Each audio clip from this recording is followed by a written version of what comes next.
ప్రభునందు ప్రియులారా, బాగున్నారు కదా. సో నేడు దేవుడు మనం సంతోషంగా ఉండాలని మనతో ప్రత్యేకించి మాట్లాడుతున్నాడు.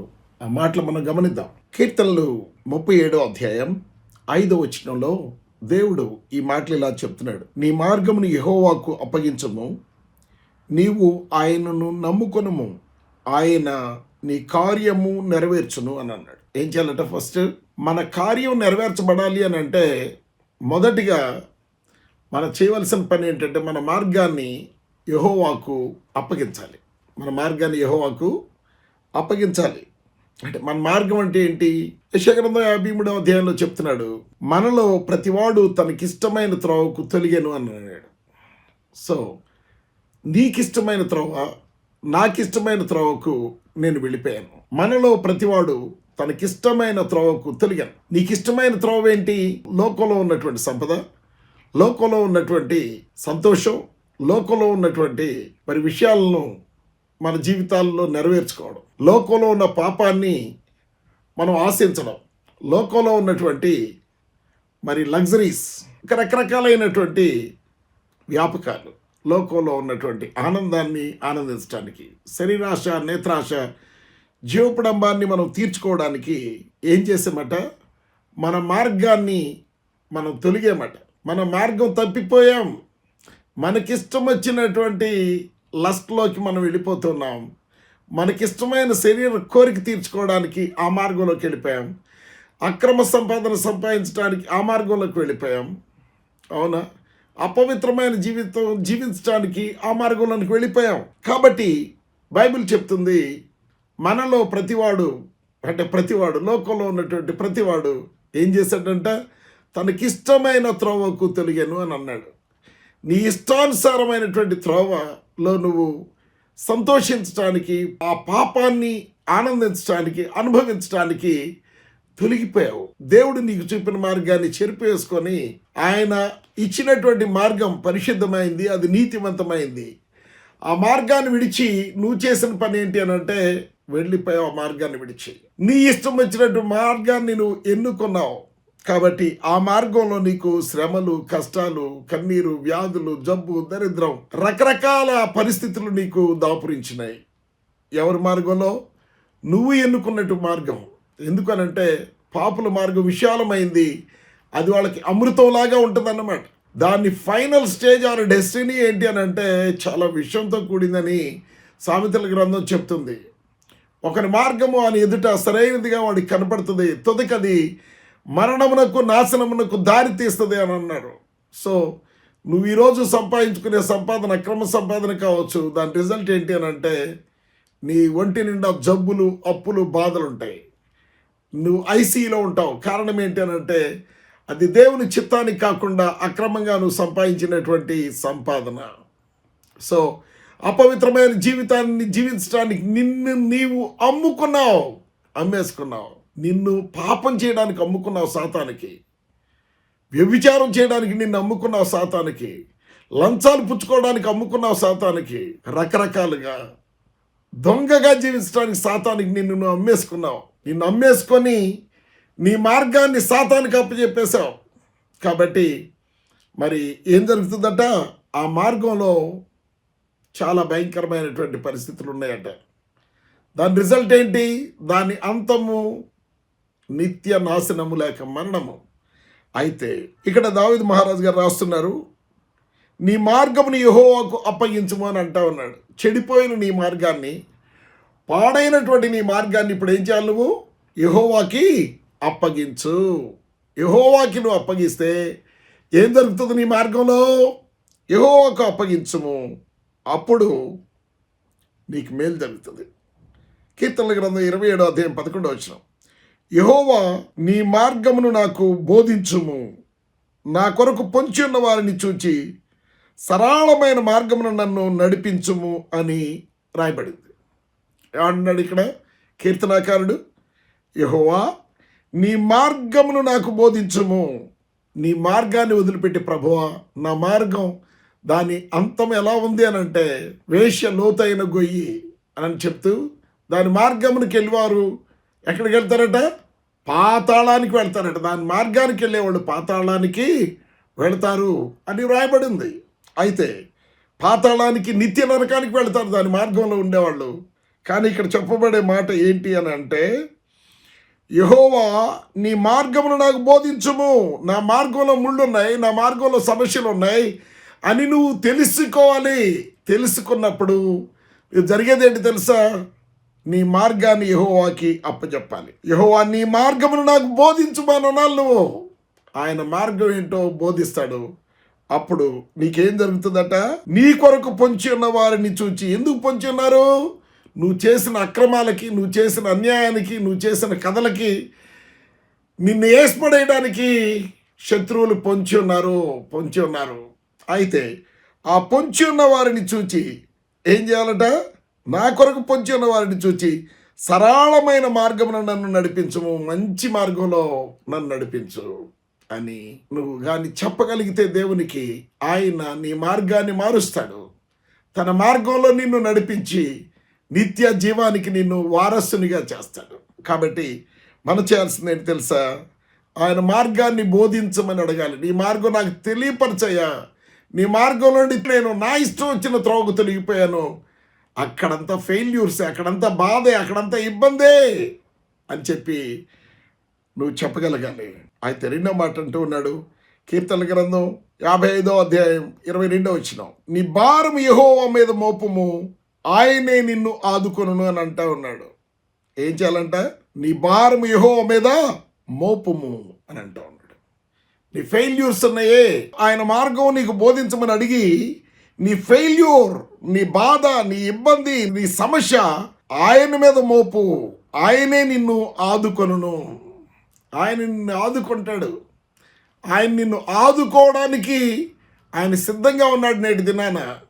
కాబట్టి ఆయన దగ్గరికి రావాలి. ఆయన దగ్గరికి వచ్చి ఆయన మార్గాన్ని బోధించమని చెప్పి, ప్రభువా నేను భరించలేకపోతున్నానయ్యా, ఈ బాధ, ఈ దరిద్రం, ఈ వ్యాధి, భయంకరమైన పరిస్థితిని నేను భరించలేకపోతున్నాను, ఈ భారాన్ని నా ప్రభువా నీ మీద మోపుచున్నానయ్యా, నీవే నన్ను ఆదుకో ప్రభువా అని చెప్పి మనం అడగాలి. మోపము, ఆయనే నిన్ను ఆదుకొనును. ఆయన ఏం చేస్తాడంట? ఆదుకుంటాడట. నిన్న ఆ సమస్య నుంచి బయటికి తీసుకొస్తాడు, నిన్న ఆ సమస్యలో నుంచి విడిపిస్తాడు. ఆయన ఆదుకొనును. నీతిమంతులను ఆయన ఎన్నడును కదలనీయడు. నీ మార్గం ఆయనకు అప్పచెప్తే ఆయన మార్గమైనటువంటి నీతిలో నిన్ను ఆయన ముందుకు నడిపించి ఆ నీతిలో నుంచి నిన్ను కదలనివ్వడు.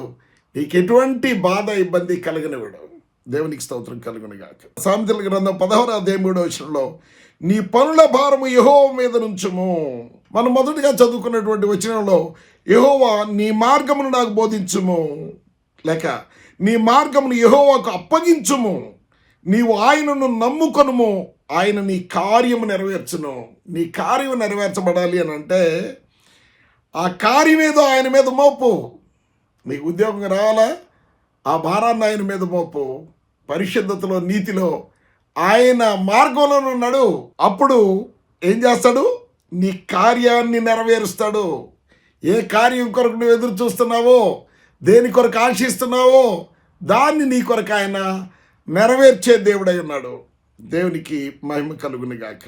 కాబట్టి నీ భారం యెహోవా మీద మోపము, ఆయనే నిన్ను ఆదుకొనును అని అంటా ఉన్నాడు. సరే, సామెతల గ్రంథం 16:3లో, నీ పనుల భారము, ఏ పని మీద వెళుతున్నావో, ఏ అవసరత కొరకు వెళుతున్నావో, ఏ పని చేయదలుచుకున్నావో, ఆ పనుల భారము యెహోవా మీద ఉంచుము. అప్పుడు ఆయన ఏం చేస్తాడంట? నీ ఉద్దేశమును సఫలపరుస్తాడంట. నీ ఉద్దేశం ఏది మనసులో అనుకున్నావో, ఏది జరగాలని నువ్వు ఆశించావో, ఆ ఉద్దేశం ఏమవుతుందంట? సఫలమవుతుందంట. సఫలపరచబడతావు. నీ ఉద్దేశాలు సఫలపరచబడను, సఫలమగును. సో నీ ఉద్దేశం సఫలం కావాలి అని అంటే నీ మార్గాన్ని యెహోవాకు అప్పగించాలి. ఆ తర్వాత నీవు ఆయనను మాత్రమే నమ్ముకోవాలి. ఆ దారిని దానైనో, లేకపోతే ఆ చెట్టునో, పుట్టనో, దేన్నో నమ్మకూడదు. ఎందుకంటే జీవము గల దేవుడైనటువంటి దేవుడు, నిన్ను సృష్టించినటువంటి సృష్టికర్త మార్గంలో నేను నడవాలి. ఆయనకు మాత్రమే నీ త్రోవను నువ్వు అప్పచెప్పుకొని ఆయన్ని నమ్మాలి, ఆయన నమ్ముకోవాలి. నమ్ముట నీ వల్ల అయితే ఆయన నీకు సమస్తాన్ని సాధ్యపరుస్తాడు. నీకున్న పరిస్థితులన్నిట్లో నుంచి ఆయన నిన్ను బయటికి తీసుకొస్తాడు. నిన్ను ఆశీర్వదిస్తాడు. అవునా? అప్పుడు నీ ఉద్దేశము, నీ మనసులో ఏముంది? నీ మనసులో ఉద్యోగం కావాలనుందా? పెళ్లి కావాలనుందా? పిల్లలు పుట్టాలనుందా? లేకపోతే గొప్ప చదువు చదవాలనుందా? అమెరికా వెళ్ళాలనుందా? నీ జబ్బు పోవాలనుందా? నీ వ్యాధి పోవాలనుందా? నీ అప్పులు పోవాలనుందా? నీ దరిద్రం పోవాలనుందా? నీ ఉద్దేశం అంతా సఫలపరుస్తాడు. ఎందుకు అనంటే, భూమి మీద నువ్వు ఆయన మార్గానికి ఇష్టపడ్డావు గనుక, నీ మార్గాన్ని ఆయనకు అప్పగించుకున్నావు గనుక, ఆయన్ని నమ్మేవు గనుక, ఆయన మార్గంలో సంతోషం, సమాధానం ఉంటుంది. ఆయన మార్గం పరిశుద్ధమైంది, నీతిమంతమైంది. యేసు నేనే మార్గమును అని అన్నాడు. నువ్వు ఆయన మార్గంలో నడిస్తే ఆయన అద్భుతమైన జీవితాన్ని నీకు ఇస్తాడు. ఆయనే సత్యము. ఆయన సత్య ప్రకారం నడిస్తే వాక్యానుసారంగా ఆయన నిన్ను పరలోకానికి కూడా తీసుకెళ్తాడు. ఈ లోకంలో అద్భుతంగా నువ్వు జీవించడమే కాకుండా పరలోకానికి వెళ్ళే భాగ్యాన్ని కూడా నీకు ఆయన ప్రసాదిస్తాడు. కాబట్టి నీ పనుల భారం యెహోవా మీద నుంచు, అప్పుడు నీ ఉద్దేశములు సఫలమగును అని అన్నాడు. 1 పేతురు పత్రికలో 5వ అధ్యాయం 7వ వచనంలో ఒక మాట చదువుకుందాం. చాలామంది చింతపడతా ఉంటారు, అది జరగలేదు, ఇది జరగలేదు, అప్పులోడు వస్తాడేమో భయపడతా ఉంటారు. పిల్లలకి ఉద్యోగం రాదు, పిల్లలు పుట్టరు, పెళ్ళయింది. 5:7 1 పేతురు. ఆయన మిమ్మును గూర్చి చింతించుచున్నాడు. మీ మార్గాన్ని ఆయనకు అప్పచెప్పిన తరువాత ఆయన బాధ ఏంటి? నీదే. నిన్ను ఎలా బాగు చేసుకోవాలి, నీకు పిల్లలు ఎలా ఇవ్వాలి, నీకు ఉద్యోగం ఎలా ఇవ్వాలి, ఎప్పుడు ఇవ్వాలి, నీకు పెళ్ళి ఎప్పుడు చేయాలి, నిన్ను పరలోకానికి ఎలా సిద్ధపరచాలి, ఇదన్నమాట. ఆయన మిమ్మల్ని గురించి చింతించుచున్నాడు. నీ గురించి ఆయన బాధపడుతున్నాడు. నువ్వు చింతపడాల్సిన పని లేదు. నీ చింత యావత్తు ఆయన మీద వేయుడి అని అంటా ఉన్నాడు. ప్రభులోకి వచ్చావు కదా, నువ్వు ధైర్యంగా ఉండి ఆయన చూసుకుంటాడు. ఆయన మీద వేస్తే నీ చింత, ప్రభా నా చింత ఇది ఉంది అని చెప్పు. చింతలను తీర్చును, కన్నీరు తుడచును. ఆయన చింతలు తీరుస్తాడు, కన్నీరు తుడుస్తాడు అన్నమాట. అవునా? కాబట్టి నీ చింత ఆయన మీద వేస్తే ఆయన నీ కొరకు చింతిస్తున్నాడు. ఏం చేయాలా ఈ బిడ్డకు, ఎప్పుడు చేయాలా అని ఆయన చింతిస్తూ ఉన్నాడు. దేవునికి స్తోత్రం కలుగును గాక. కాబట్టి కీర్తన గ్రంథం 62:8 ఒక మాట చెప్తున్నాడు. జనులారా ఎల్లప్పుడూ ఆయన యందు నమ్మిక ఉంచుడి. ఎప్పుడెప్పుడు ఉంచాలంట నమ్మకం? అట్ ఎవ్రీ మూమెంట్, ప్రతి క్షణం ఆయన యందు మనం నమ్మిక ఉంచాలి అని బైబిల్ చెప్తుంది. జనులారా ఎల్లప్పుడూ ఆయన యందు నమ్మిక ఉంచుడి. ఆయన సన్నిధిని మీ హృదయములు కృమ్మరించండి. pour your hearts in the presence of God. ఆయన సన్నిధిని మీ హృదయాలు కృమ్మరించండి. మీ బాధ కృమ్మరించండి, మీ వేదన కృమ్మరించండి, మీ జబ్బు కృమ్మరించండి, మీ అప్పుల బాధ కృమ్మరించండి, మీ ఫెయిల్యూర్స్ అన్ని ఆయన సన్నిధిలో కృమ్మరించండి, ప్రార్థించండి. అప్పుడు ఏం చేస్తాడు? కృమ్మరించండి.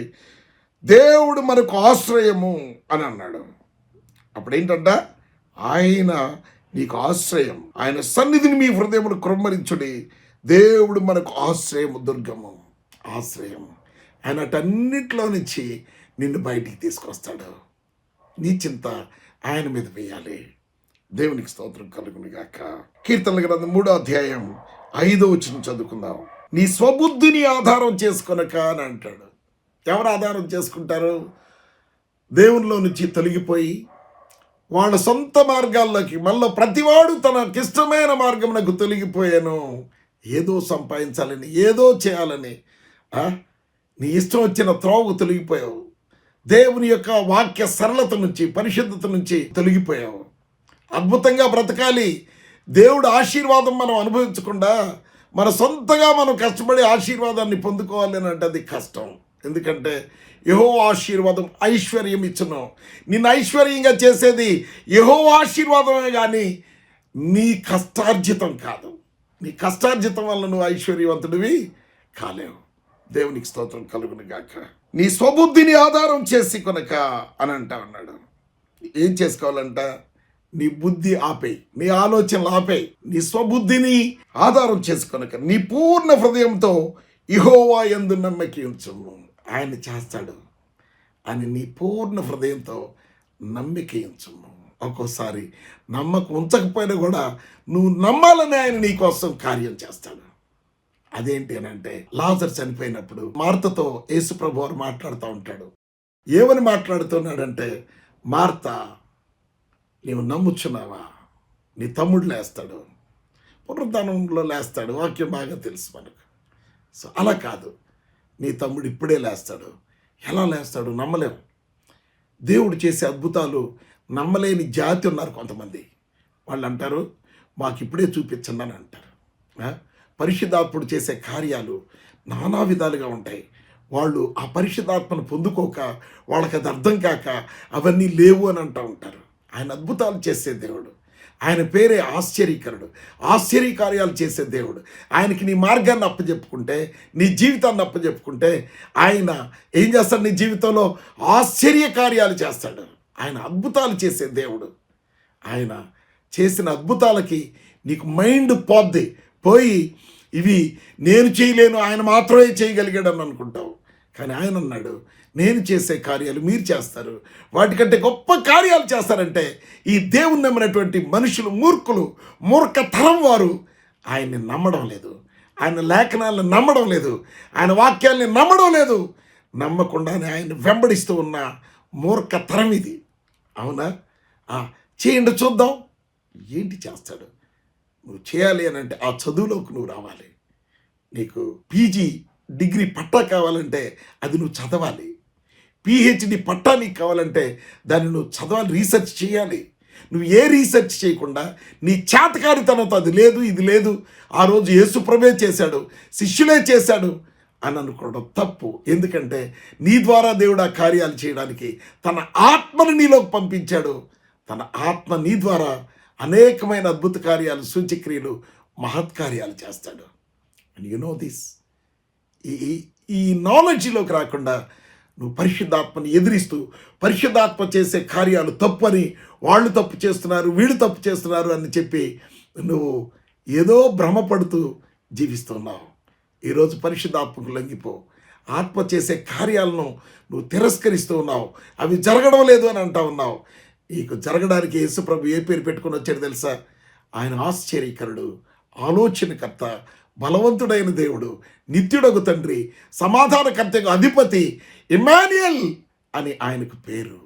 ఆయన నీతో ఉండడానికి వచ్చాడు, నీ ద్వారా కార్యాలు చేయడానికి వచ్చాడు, నీలో అద్భుతాలు చేయడానికి వచ్చాడు, నీ కొరకు అద్భుతం చేయడానికి వచ్చాడు. అవునా? 38 సంవత్సరాల నుంచి ఆ పక్షవాత రోగి మంటపంలో పడి ఉన్నాడు కోనేటి దగ్గర. ఆయన్ని యేసు ప్రభు వారు చూశారంట. ఎన్ని సంవత్సరాల నుంచి పడి ఉన్నాడో ఆయనకి తెలుసు. ఆ స్థితిలో నువ్వు ఇక మార్పు లేనటువంటి జీవితంలో ఒక అద్భుతం చేసి, ఎదుగో ఆయన నీకు నేనే అని చూపించడానికి రుజువుగా అడి దగ్గరికి వెళ్ళి నీ పరుపు ఎత్తుకొని లేచి నడవమన్నాడట. నడవమనగానే వాడు తన పరుపు ఎత్తుకొని లేచి నడవసాగాను. It's a wonder. నువ్వు నమ్మలేకపోతున్నావు, నువ్వు ఎదగలేదు. ఎదగాలి, ప్రభువులో ఎదగాలి. ఎదిగిన జీవితంలో నువ్వు ఉండి ఆయన్ని వెంబడించాలి. నువ్వు ఎదక్క ఇంకా 1వ తరగతిలోనే ఉండి పీజీ చదివిన వాళ్ళు పట్టుకొని, పిహెచ్డి చేసిన బైబిల్లో వాళ్ళు పట్టుకొని వాళ్ళు చేసే అద్భుతాలు తప్పంటాం, వాళ్ళు చేసే ఆశ్చర్యకార్యాలు తప్పంటాం. And you don't have that knowledge. ఆ నాలెడ్జ్ నీకు లేక అది లేదని అనుకుంటున్నావు. నువ్వు ఆ స్థితికి ఎదగలేక అది లేదని అనుకుంటున్నావు. ఎదగడానికి ప్రయత్నించు. Don't blame others. ఇతరులని నువ్వు నిందించవద్దు. ఎదగడానికి ప్రయత్నం చేయి. ఎదిగితే ఆయన తన ఆత్మను అడుగు వారికి తప్పనిసరిగా ఇస్తానన్నాడు. ఆయన ఆత్మ జ్ఞాన వివేచనలు కలిగిన ఆత్మ, ఆయన ఆత్మ అద్భుతాలు చేసే ఆత్మ. నీకు ఆత్మను అనుగ్రహించి నీలో అద్భుతములు చేయించేవాడు. ధర్మశాస్త్రం వల్ల లేక విశ్వాసం ఉంచటం వల్ల అని వాక్యం చెప్తున్నాడు. అయితే నీవు ఆత్మ మీద విశ్వాసం ఉంచటం వల్ల, దేవుని మీద విశ్వాసం ఉంచటం వల్ల, ఆయన మాట మీద విశ్వాసం ఉంచటం వల్ల దేవుడు నీ ద్వారా ఆ అద్భుతాలు చేయిస్తాడు, ఆ సూచక్రియలు చేయిస్తాడు, నిన్ను గొప్పగా వాడుకుంటాడు. దేవుని బిడ్డలారు గమనించండి. నీ స్వబుద్ధిని ఆధారం చేసుకొనక. ఏం ఆధారం చేసుకోవద్దు? నీ బుద్ధికి ఏమీ జరగదు. నీది కుక్క బుద్ధి, తిరిగి తిరిగి పాపం చేసే బుద్ధి నీది. కుక్క తన వాంతికి మరలినట్లు తిరిగి నువ్వు చేసిన పాపాన్ని ఎత్తుక్కుంటూ పోయి ఆ పాపంలో దుర్లాడేటువంటి పరిస్థితి నీది. పంది వలె పొర్లేటువంటి, ఆ మురికిలో పొర్లేటువంటి జీవితం నీది. తిరిగి తిరిగి ఇదిగో మహాత్ముల్ని నువ్వు దూషిస్తూ ఉన్నావు. తిరిగి తిరిగి ఇదిగో అక్కడికే వెళ్ళి అదే రొచ్చులో పడి కొట్టుకులాడి చేస్తూ ఉన్నావు. మారాలి. చెడిపోవాలన్న ఆలోచన నీకు వచ్చినప్పుడు ప్రభువుకి నువ్వు నీ మార్గాన్ని అప్పచెప్పుకొని నువ్వు మారాలి. ప్రభువా, నాకు ఈ చెత్త ఆలోచన వచ్చిందయ్యా, నన్ను క్షమించు అని అడగాలి. అవునా? సాతాను ఆలోచనలు పెడుతూనే ఉంటాడు. ఈ శరీరాన్ని తృప్తిపరచుకోవడానికి, ఈ శరీరంతో పాపం చేయడానికి వాడు మన మార్గాన్ని డైవర్ట్ చేస్తా ఉంటాడు. మన మార్గాన్ని తప్పుదారి పట్టించడానికి వాడు ప్రయత్నం చేస్తూ ఉంటాడు. అప్పుడు నువ్వు గుర్తెరగాలి, నీ మార్గాన్ని నువ్వు తప్పుతున్నావని నువ్వు ఎరిగి ఆ మార్గంలో నుంచి బయటకు వచ్చి ప్రభువుకి నీ మార్గాన్ని అప్పచెప్పాలి. You have to submit your way to God, and therefore God will lead you in his way. ఆయన తన మార్గంలో నడిపించి నిన్ను ఆ పాపం చేయకుండా కాపాడి ఏం చేస్తాడు? నీకు మేలు చేస్తాడు. నీకు మేలు చేస్తాడు. శరీరం ఉంది, కోరికలు వస్తాయి, అది అనిపిస్తుంది, ఇది అనిపిస్తుంది, అది కావాలనిపిస్తుంది, ఇది కావాలనిపిస్తుంది, కాదనడం లేదు. కాకపోతే నీ మార్గాన్ని దేవునికి అప్పచెప్తే ఆయన మార్గంలో నిన్ను నడిపిస్తాడు. అవునా? నీ మార్గాన్ని ఈరోజు ప్రభువుకు అప్పచెప్పాలని ఆయన కోరుకుంటాడు. నీ మార్గాన్ని అప్పచెప్పి ఆయన నమ్మినప్పుడు నీ కార్యాలన్నీ నెరవేరుస్తాడు. నీకు ఉద్యోగం ఇస్తాడు, నీకు బిజినెస్ ఇస్తాడు, నీకు మంచి జీవితం ఇస్తాడు, నీకు మంచి బిడ్డలను ఇస్తాడు, నీకు మంచి వస్తువులు ఇస్తాడు. భూమి మీద నీకేం కావాలో ఆయనకి తెలుసు. అవన్నీ ఇచ్చి నిన్ను పరలోక రాజ్యానికి సిద్ధపరుస్తాడు ఆయనే. అవునా? ఆయన మార్గంలో నడుస్తూ వెళితే హానూకులాగా పరలోకానికి వెళ్ళిపోవచ్చు. ఆయన మార్గంలో నడుస్తూ వెళితే నువ్వు కన్ను మూసిన వెంటనే పరలోకంలో కళ్ళు తెరవచ్చు. దేవునికి స్తోత్రం కలుగును గాక. నీ స్వబుద్ధిని ఆధారం చేసుకొనక నీ పూర్ణ హృదయంతో యెహోవా యందు నమ్మిక ఉంచుము. ఇప్పటి వరకు నువ్వు ఫెయిల్యూర్లో ఉన్నావు. 12 సంవత్సరాల రక్తస్రావ రోగ స్త్రీ తన స్వబుద్ధిని ఆధారం చేసుకొని తనకు తాను స్వస్థపడగలనని చెప్పి డబ్బు ఖర్చు పెట్టి ఎంతోమంది డాక్టర్లు ఆశ్రయించింది, ఎన్నో చేసింది, కానీ ఆమె ఫెయిల్ అయిపోయింది. చివరికి ఆమె ఏం చేసిందో తెలుసా? తన బుద్ధిని మార్చుకుంది. ప్రభు దగ్గరికి వెళ్ళి ఆయన వస్త్రాన్ని ముట్టుకుంటే నాకు స్వస్థత వస్తుంది కదా అని అనుకుంది. ఎప్పుడైతే తను ప్రభువునందు విశ్వాసం ఉంచిందో, ఆయన నమ్ముకుందో, ఆమె మార్గాన్ని ప్రభు వైపు డైరెక్ట్ చేసిందో, ఆమె వెళ్ళి తాకినప్పుడు ఆ మార్గంలో స్వస్థత వచ్చింది, ఆ మార్గంలో శాంతి కలిగింది, ఆ మార్గంలో సమాధానం కలిగింది. కానీ అట్టి కృప దేవుడు నీకు ఇవ్వాలనుకుంటున్నాడు. నీ స్వబుద్ధిని ఆధారం చేసుకొనక నీ పూర్ణ హృదయంతో యెహోవా యందు నమ్మిక ఉంచుము అన్నాడు. యెహోవా యందు నమ్ము నీ పూర్ణ హృదయంతో. లోకంలో డాక్టర్ చెప్పిన మాట, వాళ్ళు చెప్పిన మాట, వీళ్ళు చెప్పిన మాటలు విని వాళ్ళని నమ్మి జరుగుతుంది అనుకోవడం అది తప్పు. అవునా? ఆయన్ని పూర్ణ హృదయంతో నమ్ము. అప్పుడు నీ ప్రవర్తన అంతటి యందు ఆయన అధికారమునకు ఒప్పుకో. ఏం చేయాలి? ఇక నీ మార్గాన్ని ఆయనకు అప్పగించుకొని ఏం చేయాలి? నీ ప్రవర్తన ఉందే, నీ ప్రవర్తన అంతటి మీద ఆయన అధికారానికి ఒప్పుకో. సో నీ ప్రవర్తన వల్ల నీకు నష్టం వచ్చింది, నువ్వు తీసుకున్న నిర్ణయం వల్ల నీకు నష్టం వచ్చింది, నీకు కష్టం వచ్చింది, నీకు జబ్బు వచ్చింది, నీకు వ్యాధి వచ్చింది, నీకు ఫెయిల్యూర్ అయిపోయావు. ఈసారి నీ ప్రవర్తన ఆయనకు అప్పచెప్పు, ఆయన అధికారానికి ఒప్పుకో. అప్పుడు నీ ప్రవర్తన వల్ల నువ్వు చేసే పాపానికి వచ్చే శిక్ష నీకు రాకుండా ఆయన నీతి వల్ల నీకు వచ్చేటువంటి మేళ్ళు ఆయన నీకు ఇస్తాడు. ఆయన నీకు ఇస్తాడన్నమాట. నీ ప్రవర్తన అంతటి యందు ఆయన అధికారమునకు ఒప్పుకొనుము, లేక ఆయన అధికారానికి నిన్ను నువ్వు అప్పగించుకో. కారు కొనుక్కున్నావు, కారు ఎవరి అధికారంలో ఉండాలని కోరుకుంటావు? నీ అధికారంలో ఉండాలని కోరుకుంటావు, నీ సన్నల్లో ఉండాలని కోరుకుంటావు. దాని స్టీరింగ్ పట్టుకొని తిప్పుతావు. What does it mean? అది నువ్వు లెఫ్ట్కి తిప్పుతూ ఉంటే, అది రైట్కి తిప్పుతూ ఉంటే అది నీకు లోబడ్డట కాదు. నువ్వు ఎటు తిప్పితే అటు తిరగాలది. అంటే నీ చేతులకి ఆ స్టీరింగ్ అప్పచెప్పబడింది. అలాగే నువ్వు ప్రభువుకు అప్పచెప్పుకుంటే ఆయన మంచి మార్గంలో నిన్ను పట్టుకొని నడిపిస్తాడు. నీ స్టీరింగ్ ఆయన తిప్పుతాడు, నీకు మేలు కలిగే విధంగా నిన్ను నడిపిస్తాడు, ఆయన మార్గంలో నిన్ను నడిపిస్తాడు. నీ ప్రవర్తన అంతటి యందు ఆయన అధికారమునకు ఒప్పుకొనుము, అప్పుడు ఆయన నీ త్రోవలను సరళం చేస్తాడు. నీకు ఇక ఫెయిల్యూర్ ఉండదు. నువ్వు వెళ్ళే త్రోవ రాజమార్గం లాగా ఉంటుంది. అవునా? సరళం చేస్తాడట.